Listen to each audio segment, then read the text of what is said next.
ሰላም ጤና ይስጥልን የኢትዮ አድቨርት ዩቲዩብ ተከታታዮቻችን በሙሉ እንግዲህ ባለፈው በነበረበት የቴምር ፖስት ባደረግነው ቪዲዮ ላይ በሳር ቤት ሳይታቸው ላይ በጣም ብዙ ሰዎች ደውላችሁልኝ ነበር። እንግዲህ በሚያሳዝን ሁኔታ ቤቱ ወዲያው አልቆ እንግዲህ ብዙ ሰዎች ተጠቃሚ ያልሆኑ ማለት ነው። ዛሬ ቢሮአቸው ድረስ ሄደን ኮሙኒኬት አድርገናቸው አዲስ ሳይት አለ ፕላስ ደግሞ ከቆንጆ ዲስካውንት ጋር ብለውን እና ከቆንጆ አከፋፈል ጋር ብለውን እንግዲህ ዛሬ ኢንፎርሜሽን ወስደን ለእናንተ ልናደርስ ቢሮአቸው ነው የምንገኘው። እንግዲህ ያለው ነገር ውስጥ ድረስ ገብተን ያለው ነገር ኮሙኒኬት አድርገን ጠይቀን ለእናንተ አሳያችኋለሁ ማለት ነው። እስከ ፕሮግራሙ ፍጻሜ ድረስ ከኛ ጋር ሆኖ እናመሰግናለን። ሰላም ጤና ይስጥልን። እንግዲህ የኢትዮ አድቨርት ቤተሰቦቻችን በሙሉ ቅድም እንደነገርኳችሁ በባለፈው ቪዲዮአችን ላይ የሚገርም ዲስካውንት አውጥተው እንግዲህ በጣም ብዙ ሰው አምልጦታል። የተወሰነ ሰው ገዝቷል፣ የተወሰነ ሰው ደግሞ አምልጧል። በጣም ብዙ ሰው ኮምፕሌን እያደረገ ነው። አሁንም ደግሞ አዲስ የምስራች አለ፣ አዲስ ዲስካውንት ይወጣል ከሳር ቤቱ ውጪ ማለት ነው። እሱን ደግሞ ለመጠየቅ ምን እንደሆነ ለመጠየቅና ደግሞ እናንተም እንዳያመልጣችሁ እንዳሁኑ እንዳያመልጣችሁ ቶሎ ብላችሁ እንድትገዙ አዲስ ኢንፎርሜሽን ለመውሰድ ኤክራም ጋር ተገኝቻለሁ። ቴምር ሪል ስቴት ስለ አዲሱ ፕሮጀክት ደግሞ ያለው ነገር እናወራለን ማለት ነው። ይከታተሉን። ናትዬ እንኳን ደህና መጣ በድጋሚ ቤተሰቡን ፋሚሊ ላስት ታይም የሰራነው ቪዲዮ ነበረ ሳር ቤት አፍሪካ ህብረት ጋር ብለንና በጣም ብዙ ሰው ኮምፕሌን አቀረበብ። በጣም ብዙ ሰው ሆነስትሊ ነው የምልህ። ሽያጩን እኛ ወዲያው አየር ላይ አውጥተን ነው ወዲያው ስቶክ ያለቀው ሙሉ። አሁን ምንም ሽያጭ ላይ ያለ ቤት የለንም ሳር ቤት ላይ። ፕላስ ደግሞ ዲስካውንቱ እኛ ቪዲዮ ፖስት ከተደረገ ወዲያው ነው ዲስካውንቱ የተነሳውና በጣም ብዙ ሰው ደውሎ ቢሮ መጥቶ ዲስካውንቱ መጠቀም አልቻለም። አልፏቸዋልና በጣም ብዙ ሰው እንተስም ነበር ላይክ በጣም ሲደወል ነበር አክቹአሊ ልክ ነው። እና ደግሞ አዲስ ነገር ደግሞ አለ ብለሽ ደግሞ አሁን ደግሞ በሱ እንካሳቸው ብለን የሳር ቤቱ ሽያጭ አጠናቀቀን። አሁን ደግሞ እንግዲህ የማይታመነው ቦታ ፒያሳ መሀል ፒያሳ ኤግዛክት ሊሴ ትምህርት ቤት አጠገብ ላይ አዲስ ሳይት ላውንች አደረግ ዚስ ዊክ ማለት ነው። ኦኬ ሶ ይሄኛው ዲስካውንቱ እንደዚህ ነው ወይስ እዚህ ደግሞ ይለያል? ነው እዚህኛው ላይ ይለያል። ካሬውም ይለያል፣ አከፋፈሉም ይለያል፣ ኤቭሪቲንግ ይለያል፣ ሎኬሽኑም ይለያል። ኦኬ ተመልካቾቻችን እንግዲህ የምታውቁት ከሆነ ፒያሳ ሊሴ አካባቢ ማለት በጣም ሴንተር ነው። ላይክ ለቢዝነስ የሚሆን አካባቢ ነው፣ ለመኖሪያ አካባቢ የሚሆን ነው። ፕላስ ደግሞ በኮሪደር ደግሞ አካባቢ ተቀይሮ በጣም ሌላ ታምርና በጣም ቆንጆ ሆኗል። እንግዲህ ስለ ሳይቱ ያለውን ኢንፎርሜሽን አንዳንድ ኢንፎርሜሽን ሰጭናለሽ፣ ስለ ፕራይሱ ስላሉ ነገር ሰጭናለሽ ማለት ነው። መልካም ናትዬ። ሜቢ ያለፈውን ቪዲዮ ያላዩት ተመልካቾች ስለሚኖሩ ቴምር ማን ነው የሚለውን ትንሽ ራፍ ያንስቼ ልለፍ። ቴምር ሪል ስቴት በሪል ስቴት ዘርፉ 7 ዓመት ሆኖታል። በ7 ዓመት 6 ፕሮጀክቶችን ሰርቶ አስረክቧል አጠናቆ ማለት ነው። ይሄ ማለት ከ340 በላይ አባወራዎችን የቤት ባለቤት ያደረግነው በ7 ዓመት። አሁን ደግሞ የተለያየ ቦታ ላይ ነው እየሰራን ያለ ነው። ከዚህ ቀደም የሰራነው ቪዲዮ ሳር ቤት ላይ የነበረው ሱሺ እየጨረሰን አሁን ደግሞ ፒያሳ ሊሴ ትምህርት ቤት አጠገብ ላይ ነው እየገነባን ያለ ነው። ምን አይነት አፓርትመንት ነው የምትገነቡት፣ ዋጋው፣ አከፋፈሉ የሚለውን ዲቴይል እንየው። ቦታው ኤግዛክት ሊሴ ትምህርት ቤት አጠገብ ላይ ብዙ ሰው ሊሴ ትምህርት ቤት ትዝታ አለው ብዬ አስባለሁ። ፒያሳ ላይ ኤግዛክት እዛው አጠገብ ላይ ነው የሚገኘው። የጨረታ የሊዝ ቦታ ነው አትሰሲም እንደ ሳር ቤቱ ማለት ነው። እዛ ቦታ ላይ ግራውንድ ፕላስ 19 የሆነ ህንፃ ነው የምንገነባው ቢልዲንጉ ማለት ነው። ግራውንድ ፕላስ 19 ይሆናል። ባለ 1 ባለ 2 ባለ 3 መኝታ አማራጮችን የያዘ ማለት ነው። የካሬ አማራጮች አሉት። አከፋፈሉም ለቀቅ ያለ ነው። እንግዲህ ቦታው በጣም አሪፍ ቦታ ነው፣ ለኑሮ ምቹ ነው። ፕላስ ደግሞ ልጆች ላላቸው ደግሞ ሞር በጣም ቆንጆ ነገር ነው። እዛ ልጆቻቸው መማር ይችላሉ። ፕላስ ደግሞ ሌላ ቦታ ቢማሩ ኢቭን ሴንተር ቦታ ስለሆነ ብዙ የሚቸገሩት ነገር የለም ማለት ነው። ሶ ስላከፋፈሉ ደግሞ ላይክ ፕራይሶቹን ደግሞ ስንት ብር እንደሆነ ብናቅ፣ ምክንያቱም በዛኛው ስላመለጣቸው በጣም ብዙ ከስተመሮች ቆጭቷቸዋልና አሁን ደግሞ አክቹአሊ ይሄኛው ሚክስ ነው። ፒያሳ መሆኑ በጣም አሪፍ ነው። እዚህ ላይ ደግሞ እንዳያመልጣችሁ ያለውን ፕራይስ ደግሞ ነግረሽን ሰውን ደግሞ መግዛት እንዲችል ያለውን ኢንፎርሜሽን ደግሞ ጠይቅሽ አሪፍ ነው። ይሄኛው እንደው ምንድነው አድቫንቴጁ ባለ 1 መኝታም አለው። ዝቅተኛ ካሬ የሚፈልግ የግዴታ ሰው ሊኖርበት ብቻ አይገዛ። ኢንቨስትመንት ብሎ ገዝታው ስለማከራየት ሎኬሽኑ ላይ ቤት እንዲኖር አስቦ የሚገዛ ሰው አለ። ከባለ 1 እስከ ባለ 3 መኝታ ነው ያሉት። ከ63 ካሬ ጀምሮ 63 ካሬ ባለ 1 አለን፣ ባለ 2 86 ካሬ አለን፣ ባለ 3 መኝታ ከ114 ካሬ እስከ 144 ካሬ ድረስ አለን። ያው እንደ ካሬያቸው የሁሉም ዋጋ ይለያያል። ለምሳሌ ያክል ባለ 1 መኝታው 63 ካሬው ሙሉ ክፍያው 6,930,000 ብር ነው። ሙሉ ክፍያው አሁን ላይ ቅድመ ክፍያው የሱ 10% ነው 693,000 ብር። አድቫንስ ፔመንቱ ማለት ነው። አድቫንስ ፔመንቱ ባለ 2 መኝታ 86 ካሬ ነው እዛ ላይ። የሱ ሙሉ ክፍያ 9,450,000 ብር ነው ሙሉ ቶታሉ። አሁን ላይ 10% አድቫንስ የሚከፍሉት 945,000 ብር ነው። ስለዚህ ሰው በ945,000 ብር ባለቤት ሊሆን ይችላል ፒያሳ ላይ። ናይስ ያው ሴንተር ላይ ሴንተር ቦታ ላይ። ባለ 3 መኝታ ደግሞ ስንመጣ ትንሹ 114 ካሬ አለን ባለ 3 መኝታ። የሱ ሙሉ ክፍያ 12,100,000 ብር ነው። አሁን ላይ ቅድመ ክፍያ የሚከፍሉት 1,210,000 ብር ነው ደንበኞች ማለት ነው። 10% አድቫንስ ከሁሉም ላይ ላይክ 114 ካሬ ባለ 3 መኝታ አልኩ እንጂ አለ 135 አለ 144 ድረስ አለ። ሰፋ ያለ ካሬ የሚፈልግ ደንበኛ ካለ ማለት ነው። ሶ አሁን ምንድነው የሚሆነው 10% ይከፍሉና የባለፈው 100% ነበር የሳር ቤት። አሁን ላይ ግን ኦፕሽን አለ 10% ቅድመ ክፍያ ይከፍሉና ቀሪውን ክፍያ 90%ቱን በኮንስትራክሽን ፕሮግረሱ መሰረት በ2 አመት ተኩል በ18 ዙር ክፍያ ነው የሚከፍሉት። ናቲ 18 ዙር በታትነ ነው 5 ማለት ነው። አይጨናነቅም። which means አሁን ምሳሌ 693,000 ብር ነው ቅድመ ክፍያው ባለ 1 መኝታው። የሱን ሀፍ ኦልሞስት 340 ምናምን ሺህ ብር ሁለተኛ ላይ ማለት ነው። ኔክስት በቃ ቀጣይ ክፍያዎቹ እንዳለ እንደዛ ናቸው። የተወሰነ 10% መሀል ላይ ያለው ራሱ ማለት ነው። ከዛ ውጪ ግን በጣም ለቀቅ ያለ አከፋፈል። አድቫንቴጁ ደግሞ በግንባታውን እያዩ ነው የሚከፍሉት። ካልተገነባ አይከፍሉም። ፕሮግረስ ቤስድ ነው። በታይም አላስቀመጥነውም። ይሄን ያህል ጊዜ ትከፍላላችሁ የሚል አይቀመጥም። ግንባታውን እያያችሁ በግንባታው መሰረት ትከፍላላችሁ ነው የሚል። ይሄ በጣም ለገዢ ደንበኛ አድቫንቴጅ ነው። አንዳንድ ጊዜ ብዙ ሪል ስቴቶች ላይ ችግሮች አሉ። ምንድነው እሱ ችግር? አንድ ህንጻ የተሰራ ያለ የፌሮ ዋጋ ሲጨምር ሰው ላይ ከተማ ይጨምራል። የሲሚንቶ ዋጋ ሲጨምር ይሄ ደግሞ ላይክ አንደኛ ታማኝነት ያጎላል፣ ሁለተኛ ደግሞ በ12 ሚሊዮን ብር ገዛለው ብሎ ያሰበው ሰውዬ ብሩ ሄዶ 18-20 ሚሊዮን ብር ይደርስ። እሱስ እንዴት ነው? ትክክል ነው። ይሄን ሀሳብ ለምን እንዳነሳውልን ልንገርህ። ብዙ ጊዜ እንደዚህ የሚፈጠረው ውላቸው በዶላር ሲሆን በቃ ኤቭሪቲንግ ከዶላር ጋር ሪሌትድ አይደለ? ስትዋዋል በቶታል ፕራይሱ 9 ሚሊዮን ከሆነ 9 ሚሊዮኗ ዛሬ ባለችው ከረንሲ ተካፍላ ትቀመጥና በዶላር እየከፈልክ ነው የምትሄደው። እናውቃለን የዛሬ ዓመት የነበረው የዶላር እንትንና አሁን ዲቫሉዌት ካደረገ በኋላ ማለት ነው። ሶ ያ አያስኬድም፣ ለኛ ሀገር ቤት ገዢዎች አያስኬድም። ሆነስት ነው። ሶ የኛ ሙሉ በሙሉ በኢትዮጵያ ብር ነው።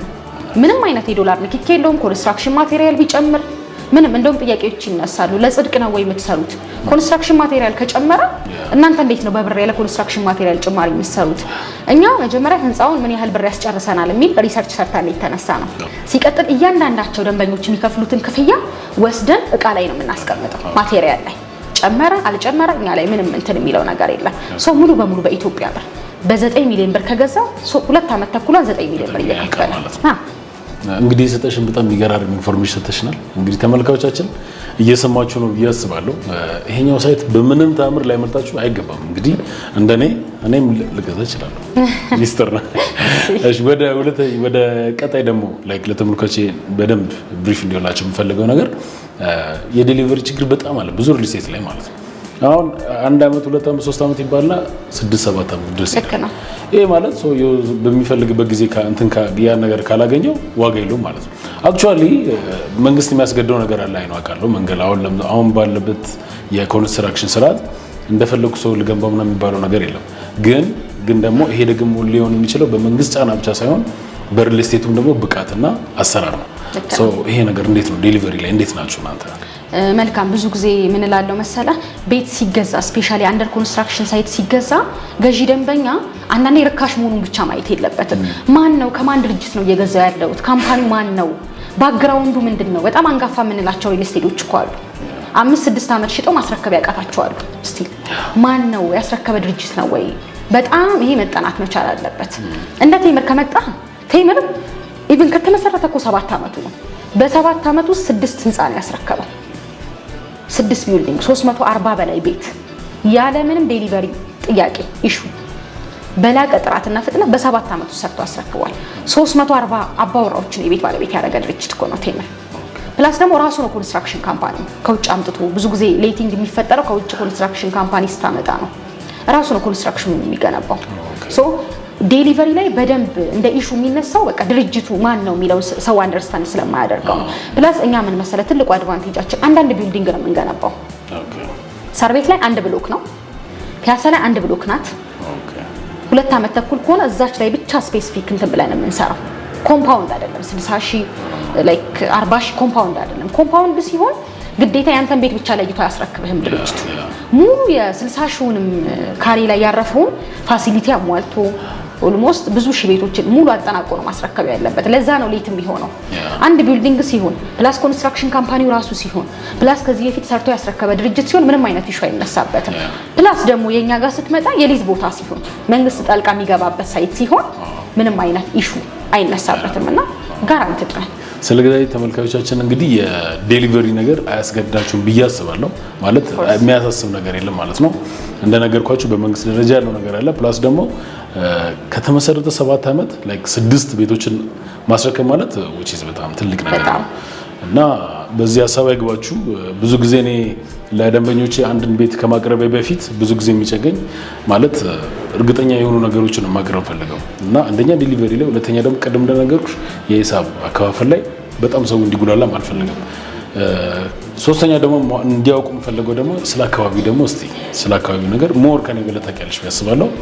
ስለሱ ደንብ ነግሪኝ ደስ ይለኛል። ቴንክ ዩ። ዋናው እሱ ነው። መጀመሪያ ቤት ሲገዙ ምን አልኩኝ? ስለ ድርጅቱ ማወቅ አለባቸው አልኩኝ። ሁለተኛ ደግሞ የት ሎኬሽን ላይ ነው እየገዛን ያለ ነው በጣም ማተር ያደርጋል። በጣም ብዙ ሰው የሚሸወደው ፕራይም ሎኬሽን ላይ ይሄ አሪፍ የሚባል ሎኬሽን ላይ በጣም ውድ ነው ብሎ ነው የሚያስበው።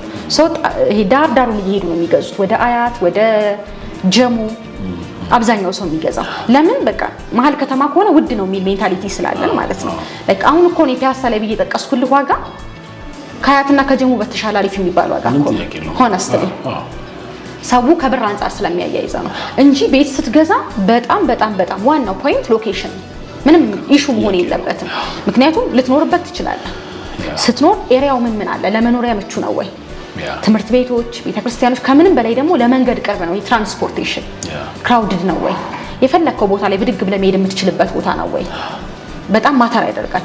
ሁለተኛና ዋነኛው ኢንቨስትመንቱ ምን ያህል ነው? ሬንታል ብታደርገው አሁን ብዙ ሰው ነው ውጭ ያለ ሰው ለአስ ኢንቨስትመንት ብሎ የሚገዛ ሰው አለ። ላይክ አከራይቸው ገዝተው ሳደርገዋለሁ ኦር ደግሞ የሆነ ሳስመጣ አርፍበታለሁ። ሬንታሉ ምን ያህል ነው? ገዝተው ያን ያህል ወርዝ ካላደረገልህ ምን ፖይንት አለው? ወርዝ እንዲያደርግልህ ደግሞ ሎኬሽን መምረጥ አለብህ። በብርና በዶላር የሚከራይበት ቦታ እኩል አይደለም። ፒያሳ በዶላር ነው የሚከራየው ምሳሌ ብትጠይቀኝ ቦታው ሬንታሉ ዶላር ነው። ሰው ፎሬነሮች አሉ በጣም እዚህ አካባቢ መከራየት ይፈልጋሉ። በጣም ተመራጭ ቦታ ነው። እንደውም አንድ ምሳሌ የምሰጥህ እዛው ከኛ አሁን ከምንሸጠው ሊሴ ትምህርት ቤት አጠገብ ላይ ሌላ ያለቀ ህንጻ አለ። ሙሉ የሊሴ መምህራን ናቸው ተከራዩት። ኢንተርናሽናል ስኩል ስለሆነ መምህራኖቹ ናቸው ቅርብ እንዲሆንላቸው የተከራዩት። ኦልሞስት $1500 በላይ ነው የተከራዩት ያንን ቦታ። ዛሬ ነው የምልህ ከ2 ዓመት ተኩል በኋላ ደግሞ ምን ያህል ነው ቫልዩ የሚጨምረው? ሎኬሽን ስትመርጥ እኖርበታለሁ የሚለውን ብቻ አይደለም ማሰብ ያለብን። አከራዩዋል ብሸጠውስ ምን ያህል ያወጣል? ሪሴል ቫልዩ በጣም ማተር ያደርጋል እኮ መሀል ከተማና ዳርዳር ላይ እኩል አይመጣም። ያንን በጣም በጣም ሁለተኛ ላይ ከድርጅቱ ቀጥሎ ገዢ ደንበኛ ፎከስ ማድረግ አለበት። ወደ ኤሪያው ከመጣው ዲቴል ፒያሳ ነው ነጋሪ ያስፈልገው። አብዛኛው እኮ ፒያሳን ያውቃታል። ኢትዮጵያ ተብሎ ፒያሳ፣ አዲስ አበባ ተብሎ የማያውቀው አለ ብዬ አላስብም። የዋናው የኢትዮጵያ ውስጥ ሎኬሽን ሲሰራ እንኳን ፒያሳ ላይ ነው አይደለም የሚሰራው፣ መነሻው ፒያሳ ነው። አሁን ላይ ደግሞ ብዙ ሜቢ ተመልካቾች ከሀገር ይወጡ ካሉ የበፊቷን ፒያሳ ከሆነ ኢሜጃቸው ላይ ያለው ቶታሊ ተቀይራለች። ዱባይ መስላለች። የአድዋ 00 ዋና መነሻው ቤት ነው ፒያሳ ነው። መንግስት በጣም ብዙ ኢንፍራስትራክቸሮችን ልማቶችን ፒያሳ ነው እያደረገ ያለው። የቤተ መንግስቱም ጀርባ ነው። በጣም ቅርብም ስለሆነ የውሃ ዳርቻ ምናምን ፕሮጀክቶችም በደንብ እያለቁ ነው። የሚገርም በቃ በማታ ስፔሻሊ አይዲያው የለም። እዚህ ያለ ሰው ተመልካች ያውቀዋል ብዬ አስባለሁ። ግን ከዚህ ውጪ ያለ ሰው ከሀገር ውጭ ያለ ሰው ያላያት ሰው በበፊቱ ነው ኢሜጅ እያደረጋት ያለው። የበፊቷ ፒያሳ የለችም። እኛ ሳይት ላይ ፎከስ አድርጌ ላውራለሁ። የኛ ሳይት ሊሴ ትምህርት ቤት አጠገብ ላይ ነው የሚገኘው። እዛ ላይ አንድ ሰው ቤት ቢገዛ ልጆቼን የት ያስተምራለሁ የሚል ኢሹ አይኖርበትም። አጠገቡ ሊሴ ትምህርት ቤት አለ፣ ጥቁር አንበሳ ትምህርት ቤት አለ። ሆስፒታል ቢፈልግ ጥቁር አንበሳ ሆስፒታል ፊት ለፊታችን ነው አይደለ? ከጀርባችን ፍሎ አካባቢ ዘውዲቱ አለ። ዎኪንግ ዲስታንስ ላይ ውዳሴ ዲያግኖስቲክ ሴንተር አለ። ሆስፒታሎች፣ መስጂዶች አሉ፣ ቤተክርስቲያን አለ አቅራቢያው ላይ፣ ሞሎች። ኤሊያና ሞል እዛው ነው፣ ወክ አድርገህ ነው የምትሄደው። ሾፕ ማድረግ እንኳን ብትፈልግ ሲኒማ አለ በቅርብ ርቀት ማለት ነው። ከምንም በላይ ደግሞ ዋናው ኢምፕረስ የሚያደርገው ምንድነው? አድዋ 00 አለ እዛ ጋር የአዲስ አበባ እምብርቷ በጣም ነው ያሳመረው። ከልጆቻቸው ጋር ጊዜ ማሳለፍ ቢፈልጉ ደግሞ ባይዘይ ከከተማ መውጣት አይጠበቅባቸውም። ታውቀዋለህ፣ ፍሬንድሺፕ ፓርክ ከጀርባችን ነው። 00 ላይ በዚህ ትላልቅ ጂሞች አሉ ምናምን ብዙ ነገር አንድ ያዘው በጣም ፓርኪንጉ ራሱ በጣም ሰፊ ነው። እዛ ጂሞች አሉ ከላይ ሬስቶራንት ራሱ አለ አድዋ 00 ኢቭን ዘመናዊ ስታንዳርዱን የጠበቀ ሶ ትልቁ ደግሞ ፍሬንድሺፕ ፓርክ ከጀርባችን ነው። ከልጆች ጋር ጊዜ ማሳለፍ ብትፈልግ ኢቭን ራስን ማዳመጥ ቢፈልጉ ከከተማ መውጣት አይጠበቅባቸውም። 10 ሚኒት ወክ አድርገው ፍሬንድሺፕ ፓርክ ገብተው ራሳቸውን ማዳመጥ ይችላሉ። እዛው በቅርበት አንድነት አለ። ሶ ምንም ላይክ እንዲህ ብዬ የምናገርለት አይደለም ጀስት እንደው ተናገሪ ስላልከኝ ነው እንጂ ቦታው በጣም ፕራይም የሚባል ነው። እንግዲህ ያጨናነቁ ይቅርታ። እሺ ችግር የለውም ማለት በተመልካቾቻችን በደንብ ጥያቄያቸው ሊሆን ይችላል ብዬ ስለማሰብ ነው። እውነት ነው። አሁን ለምሳሌ ይሄን ቤት አዩት፣ ሶ ይሄን ኦፈር አዩ ሰው ሶ እንደባለፈው እንዳይመልጣው አይፈልግም። ያ ሰውዬ መግዛት ይፈልጋል። ሶ እና እንደምናውቀው ደግሞ ከአሜሪካ ወር ደግሞ ካሉበት ቦታ ወደዚህ ብር ለመላክ የተወሰነ ታይም ይወስዳል አይደል? ልክ ነው። ሶ እሱን ደግሞ በምን መንገድ ነው ላይክ አሁን ለምሳሌ የአምበር ደስ ያስልኩ ድረስ እንደሚያመጣቸው ከሆነ ዋጋ የለውም። ስለዚህ እሱን እንዲያደርጉ ላይክ ቅድሚያ ከፍለው የሚሰጣቸው ጊዜ አለ ወይ? ሶ እንዴት ነው የሚደረገው? መልካም ምንድነው መሰለ ላይክ ብዙ ሰው ባለፈው የተሸወደው ምንድነው ኦፍ ኮርስ ቤት ስትገዛ እቃ አይደለም ልብስ ወይ ጫማ አይደለም የምትገዛው፣ በደንብ ማሰብ አለብህ። እኛ የተናገርነው ሚዲያ ላይ ስለተናገርነው ብቻ አይደለም፣ ስለ ድርጅቱ በራሳቸው መንገድ ማጣራት አለባቸው። ግን ላይክ ምንድነው የተፈጠረው ብዙ ጊዜ ገዢ ላይ የሚፈጠረው ኦኬ ይሄ ማርኬቲንግ ስትራቴጂ ነው አለቀ ዲስካውንት ሊነሳ ነው የሚል ነገር የሪል ስቴት ማርኬቲንግ ስትራቴጂ ነው ብሎ ብዙ ሰው ተዘናጋ ሆነስትሊ እንጂ አትሊስት እኮ አሁንም ሪዘርቭ ቢያደርጉ ኖሮ ቅድመ ክፍያ ብለን አስቀመጥን አይደለ? ሪዘርቭ አድርጎ እኮ እኛ ሳምንት ድረስ እንሰጣለን እንዲከፍሉ 15 ቀን ድረስ እንሰጣለን። ሶ ያንን ቢጠቀሙ ኖሮ አያልፋቸውም ነበር ያ ዲስካውንት ሆነስትሊ። ምንድነው አሁንም መመክራቸው እኛ የሰጠናቸው ፕሮቫይድ ያደረግነው ኢንፎርሜሽን አለ። አሁንም በጣም ተጨማሪ ኢንፎርሜሽን የሚፈልጉ ከሆነ ይደውሉልን፣ በዋትስአፕ በቴሌግራም ቀጥታ ይደውሉልን። እኛ አለን 24/7 እንሰራለን። ለደንበኞቻችን ሙሉ ኢንፎርሜሽን እንሰጣቸዋለን። በተለይ ደግሞ በተወካይ በኩል የሚጨርሱ ከሆነ ቶሎ ተወካያቸውን በመላክ ይሄ መንጓተት አይነት ነገር እንዳይፈጠር ማለት ነው በመላክ መጨረስ ይችላሉ። ምንድነው ላይክ ኢንፎርሜሽኑን ከወሰዱና ዲሳይድ ካደረጉ በኋላ አትሊስት እንዳልከው የብሩ ነገር ነው አሁን ትልቁ እንትን ብር እስኪላክ ባለው ፕሮሰስ ውስጥ ነው። አሁንም እኛ ምንድነው እያልን ያለን ሪዘርቭ ማድረግ ይችላሉ። ሪዘርቭ በቃ በ500,000 ባላቸው ብር በሞባይል ባንኪንግም ተጠቅመው ሪዘርቭ አድርገው ቀስ ብለን ጊዜ 10 ቀን 15 ቀን ድረስ እንሰጣቸዋለን እንዳያመልጥባቸው። አሁን እዚህ ጋር ምንድነው ዲስካውንት አይደለም፣ የዚህኛው ደግሞ ስቶክ ይመረጣል። ባለ 1 ባለ 2 ባለ 3 ፍሎር ይመረጣል። ዝቅተኛ የሚፈልግ ፍሎር ይመረጥበታል። ከዛ አንፃርም ላይክ ቶሎ ዲሲሽን ሜከር ቢሆኑ የተሻለ ነው። የባለፈው ላይ ምንድነው 100% ለሚከፍል ሰው 40% ዲስካውንት ነው የሰጠነው። ይሄ ማለት ቤቱን በ60% ነው የገዛው። በጣም ትልቅ ዲስካውንት ነበር የሳር ቤቱ። አሁን ምንድነው ያደረግነው 100% ለሚከፍል ሰው 25% እንሰጣለን ዲስካውንት። ነገር ግን አሁን ላይ 100% ብቻ አይደለም ከ30% ለሚከፍል ጀምሮ ለሚከፍል ደንበኛ ከሚከፍላት ላይ 25% ዲስካውንት እናነሳለን። ምሳሌ 30% የሚከፍል ከሆነ ከ30% ላይ 25% ትነሳለች፣ ከቀሪው ላይ ይቀነሳል።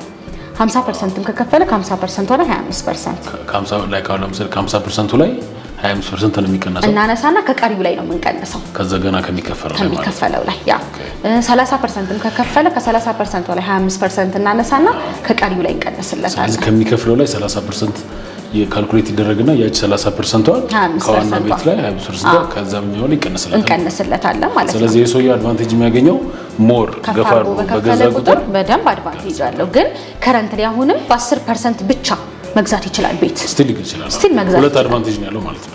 በ10% አንደኛ መግዛቱ፣ ሁለተኛ ደግሞ የቤቱን ፕሮግረስ እያየ ላይክ መክፈሉ ሶ ፕላስ ደግሞ የሚከፍለው ደግሞ ብሩ ደግሞ ትንሽ መሆኑ 300 ምናምን ካልኩሌት ስናደርገው አነስ ያለ ብር ነው የሚሆነው። እሱ መስጠቱ ኦፈር ነው። ፕላስ ደግሞ ምንድነው ይሄ ዲስካውንቱ ደግሞ በአንድ ጊዜ 100% ለሚከፈል ደግሞ 25% ቀልድ አይደለም። ቀልድ አይደለም። በጣም አሪፍ ዲስካውንት ነው። ብዙ ሰው እንደውም በጣም ብዙ ሰው ሱቅ ገዝቶናል። አድቫንቴጅ ነው። አፓርትመንቱ ሲያልፋቸው ወደ ሱቅ ሺፍት አድርገዋል ብዙ ሰዎች። ቦታውም ደግሞ ተመራጭ ስለሆነ እኮ ነው። ሱቅ እዛው ማለት በቃ ባይኔሚስ ለኪራይም ቆንጆ ነው፣ ለሪሴል ቫልዩም ቆንጆ ነው። ራሳቸው የሚሰሩበት ደግሞ በጣም አሪፍ ነው። ልክ ነህ። እና ስለሱ ደግሞ በደንብ ነግሪ እንዳያመልጣችሁ። የኛውንም የምነግራችሁ ደጋግሜ የሚጠይቀው ስቲል አሜሪካ ሀገር ሆነው ወይ ደግሞ ሌላ ሀገር ሆነው ውጭ ሀገር ሆነው እዚህ ሀሴት እንዲኖራቸው የሚፈልጉ ሰዎች አሉ። ሶ እንደ ቀልድ ኢንቨስት የምናደርግበት ነገ ቆንጆ ነገር መጦሪያችን ሊሆን ይችላል። ስለዚህ ለዛ ነው ደጋግሜ የምጠይቃት። ስለ ሱቁ ደግሞ ትንሽ ብትነግሪኝ። እሺ መልካም ናትዬ። ሱቁ የሚገኘው ደግሞ ፒያሳ አድዋ 00 ጋር የጊዮርጊስ አደባባይ የምንለው ሚኒሊክ አደባባይ እዛ ጋር ነው የሚገኘው። 4300 ካሬ ላይ ያረፈ ሞል እጅግ በጣም ዘመናዊ ግራውንድ ፕላስ 5 የሆነ ሞል ብቻ ነው። 4300 ካሬ እንደ ሪል ስቴት ባለፈው ብየዋለሁ ግራውንድ ፕላስ 30 ድረስ ይገነባል። እንደ ሪል ስቴት ቢዝነስ ብለህ ካሰብከው ግን ቦታውን በጨረታ ከመንግስት ነው የወሰድነው። መንግስት እዛ ላይ የነበሩ የንግድ ሱቆችን አንስቶ ነው ጨረታ አውጥቶ ይሰጣል። ምንድነው በደንብ መገንባት ለሚችል ዘመናዊ ሞል መገንባት የሚችል ድርጅት ብሎ ጨረታ አውጥቶ ተጫርተን ነው ያን ቦታ የወሰድነው። ሶ መንግስት ሊሚት አድርጎናል። ከ5 በላይ መሄድ አንችልም። እጅግ በጣም ዘመናዊ ስታንዳርዱን የጠበቀ ሞል ነው የሚገነባው፣ ኮሜርሻል ማለት ነው። 20 ካሬ ንግድ ሱቆችን የያዘው ከግራውንድ እስከ 5ኛ 20 ካሬ ናቸው። መርጃ አድርጎ መግዛት የሚችል ሰው ይቻላል። 40 ካሬማ ከፍ አድርጎ መግዛት የሚችል ሰው ከፍ አድርጎ መግዛት ይችላል። ሶ ዋጋቸውን ነው ዲቴል ኦኬ። ግራውንድ ፍሎር ላይ 20 ካሬ ንግድ ሱቅ 7 ሚሊዮን ብር ነው ሙሉ ክፍያው። የሱ ቅድመ ክፍያ 2 ሚሊዮን 800 ሺህ ብር ነው። ኦኬ ቅናሽ ተደርጎ ነው በዲስካውንት ነው? አያለ ዲስካውንት ነው ይሄ። ኦኬ አንደኛ ፍሎር ላይ ሙሉ በሙሉ ሽጠን ጨርሰናል። አልቋል።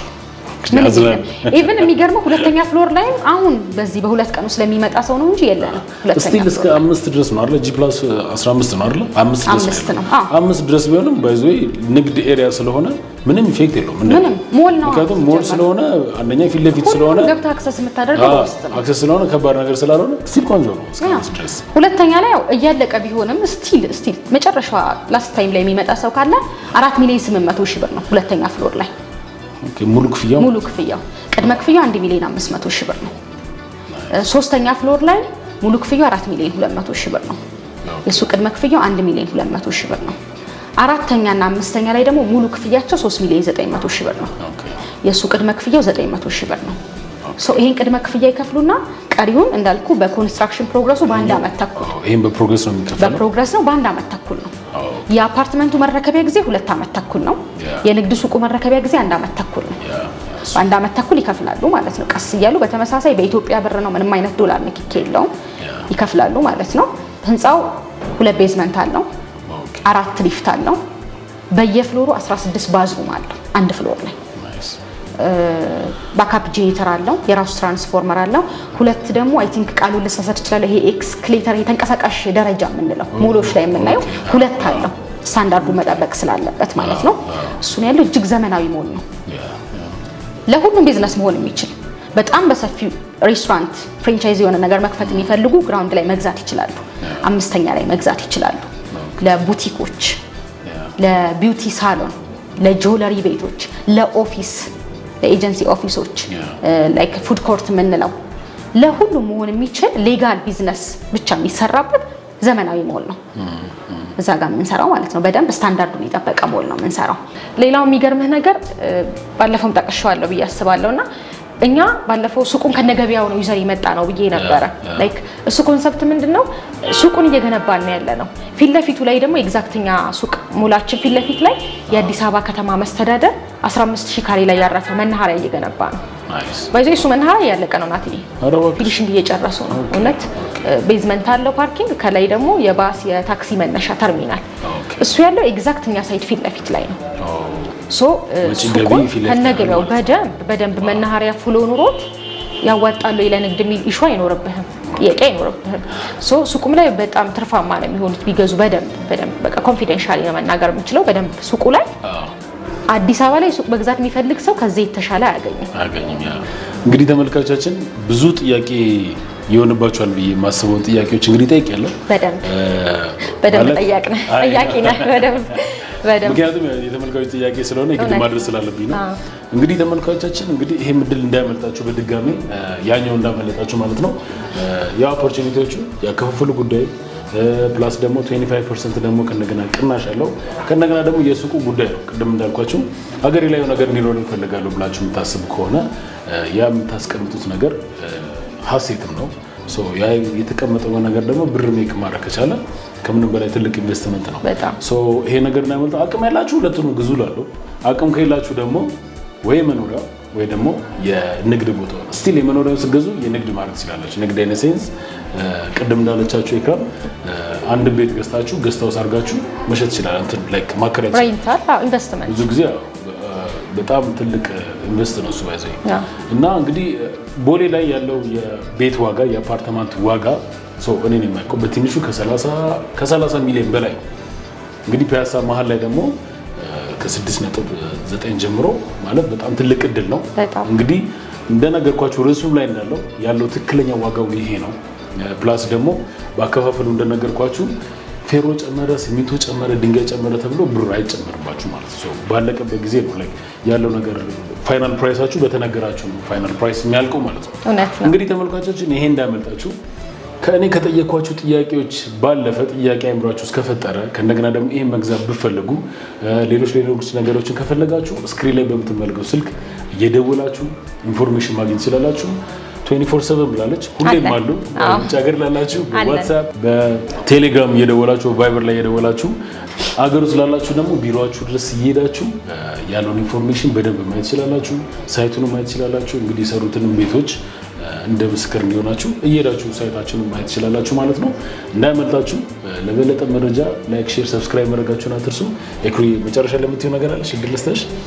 በመጨረሻም እንግዲህ ያው በደንብ ሁሉንም አውርቼዋለሁ፣ ግን በመጨረሻ ማስተላለፍ የምፈልገው ፒያሳ ላይ ትዝታ ያላችሁ፣ ፒያሳ ላይ ተወልዳችሁ ያደጋችሁ፣ ሊሴ ትምህርት ቤት የተማራችሁ በጣም ብዙ ትዝታ ያላችሁ ከሀገር ውጭም ከሀገር ውስጥም ያላችሁ ተመልካቾች፣ የዚህ ቻናል ተመልካቾች ፒያሳ እንግዲህ በድጋሚ እንደ አዲስ ነው ለሽያጭ የመጣችሁ። እንደ አዲስ የድሮዋ ፒያሳ ፈርሳ በአፓርትመንትም በሱቅም ነው የመጣችሁ። ቴምር ሪል ስቴት በጣም ተጠቀሙበት ነው የምንለው። አመሰግናለሁ ስለነበረኝ ቆይታ። ቴንክ ዩ ናትዬ፣ በጣም እናመሰግናለን። በቀጣይ ደግሞ አዲስ ነገር ሲኖር ደግሞ መተን እንደዚህ ኦፍ ኮርስ አዳዲስ ፕሮጀክቶችም ስለሚኖሩ እነሱንም በደንብ ለተመልካቾች እናቀርባለን ማለት ነው። እሺ ቴንክ ዩ፣ አመሰግናለሁ።